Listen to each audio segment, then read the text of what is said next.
Medicine in the Greek world has been implemented throughout many myths and societal practices.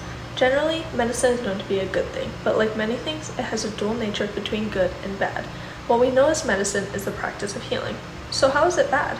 Everything that is life has death. Everybody with the power to heal has the power to harm, and every remedy has the risk of being poisonous. A text that this duality is portrayed in would be Pausanias' description of Greece. Pausanias was a geographer and Greek traveler.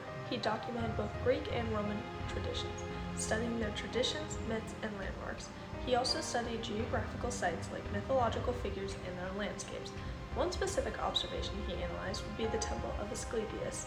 Asclepius, better known as the god of medicine, was highly worshipped and praised for many things, including his surgical expertise, incantations, and medical herbology. He spread his discoveries all throughout Greece, and according to Pausanias, he was discovering everything he wished to heal the sick, and that he was raising dead men to life.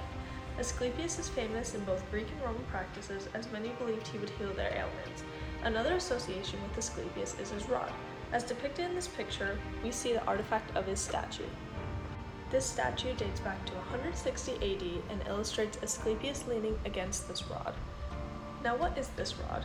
His rod is a regular staff with a serpent wrapped around it. You've probably seen this symbol on the side of an amulet or elsewhere in the world of medicine, but ultimately it represents a greater divine power and a guidance for both Asclepius and his worshippers.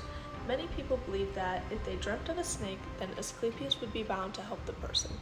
The serpent on his rod is where the dual nature comes into play. Serpents, in terms of the medical world, represent rejuvenation, rebirth, and death, both sides of the medicine practice. A serpent sheds its skin, representing renewal and regeneration, whereas its venom represents toxic and unpredictable outcomes. Another myth where serpent plays a significant role in both healing and destruction would be the myth of Medusa. As widely known, Medusa is a being whose head is covered with snakes.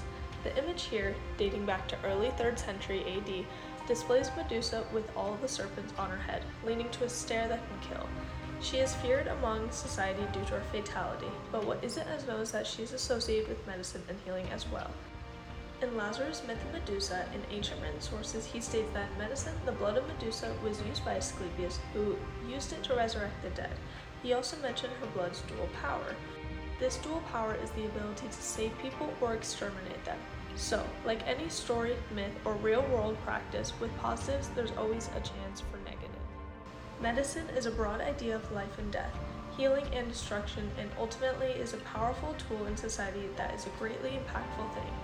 These depictions in Greek society, ranging from myths to artifacts to stories, all play a key role in beliefs around the world.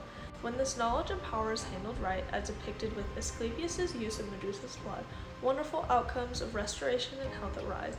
But in contrast, when handled wrong, fatality and harm can arrive, as exhibited with her blood causing extermination.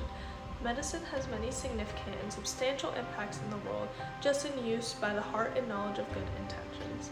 Thank you.